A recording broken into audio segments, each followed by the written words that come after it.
Hi, ഇന്ന് നമ്മൾക്ക് വളരെ എളുപ്പത്തിലൊരു സാമ്പാർ പൊടി ഉണ്ടാക്കാം. ഇതൊരു ട്രഡീഷണൽ സ്റ്റൈലിലുള്ളൊരു സാമ്പാർ പൊടിയാണ്. പിന്നെ ഇത് റിക്വസ്റ്റ് വന്നതുകൊണ്ട് ചെയ്യുന്നതാണ്. അപ്പോൾ ഇതിന് വേണ്ടിയിട്ട് നമ്മൾക്ക് വേണ്ടത് മുളകാണ്. ഒരു 100 ഗ്രാം എടുക്കുന്നുണ്ട്. ഇത് നമ്മൾ വറുത്തെടുക്കണം. പിന്നെ ഈ മെഷർമെൻറ്റ് ഡീറ്റെയിൽസൊക്കെ ഞാൻ ഒരുമിച്ച് എല്ലാത്തിൻ്റെയും കൂടെ ഉള്ളത് ഞാൻ ഈ വീഡിയോയിൽ തന്നെ കൊടുക്കാം. അപ്പോൾ എളുപ്പമായിരിക്കുമല്ലോ കാണാൻ വേണ്ടിയിട്ട്.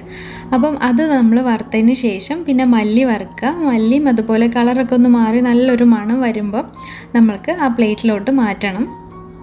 പിന്നെ ഇതെല്ലാം വറുത്തെടുക്കേണ്ടത് ലോ ഫ്ലെയിമിൽ വെച്ചിട്ടാണ്. ഇനി നമ്മൾക്കൊരു ടേബിൾ സ്പൂൺ തുവരപ്പരിപ്പും കടലപ്പരിപ്പും ഒരു ടേബിൾ സ്പൂൺ വേണം. അത് രണ്ടും കൂടെ ഒരുമിച്ചിട്ടിട്ടൊന്ന് വറുത്തെടുക്കാം. ഇതിൻ്റെ കളറ് മാറി കഴിയുമ്പം നമ്മൾക്ക് അത് വേറെ പ്ലേറ്റിലോട്ട് മാറ്റാം. പിന്നെ നമ്മൾക്ക് ഉലുവയാണ് വേണ്ടത്. അതും ഇതുപോലെ വറുത്തെടുക്കുക. ജീരകവും ഇതേപോലെ തന്നെ വറുത്തെടുക്കുക. പിന്നെ ഉഴുന്ന് പരിപ്പ് വേണം. അതും നമ്മുടെ കളറ് മാറി നല്ലൊരു മണം വരുവേ, അതുവരെ വറുത്തെടുക്കണം. ഇനി ഇതെല്ലാം കൂടെ തണുത്തതിന് ശേഷം നമ്മൾക്കൊരു മിക്സി ജാറിലോട്ട് മാറ്റിയിട്ട് അരച്ചെടുക്കണം.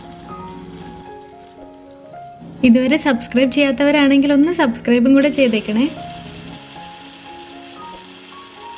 ആദ്യം ഇതുപോലെ കുറച്ച് അരയ്ക്കുക. അതിനുശേഷം നമ്മൾക്ക് ഇതിലോട്ട് 1 സ്പൂൺ കായത്തിൻ്റെ പൊടിയും ചേർക്കണം, 1 സ്പൂൺ മഞ്ഞളിൻ്റെ പൊടിയും ചേർക്കണം.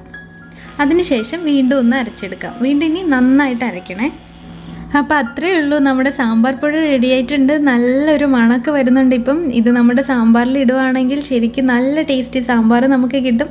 എല്ലാവരും ഇനി ഇതുപോലെ ട്രൈ ചെയ്യും. പുറത്തുനിന്നൊന്നും വാങ്ങിക്കേണ്ട ആവശ്യമില്ല. നല്ല ഫ്രഷ് ആയിട്ടുള്ള സാമ്പാർ പൊടി തന്നെ കിട്ടും, മായങ്ങളൊന്നും ഇല്ലാതെ തന്നെ. അപ്പോൾ ഈ വീഡിയോ ഇഷ്ടപ്പെടുകയാണെങ്കിൽ ലൈക്ക് ചെയ്യാനും ഷെയർ ചെയ്യാനും മറക്കരുത്. അഭിപ്രായങ്ങളൊക്കെ കമൻറ്റും കൂടെ ചെയ്തേക്കാം. ഇനി അടുത്തൊരു വീഡിയോയിൽ കാണാം. ബൈ.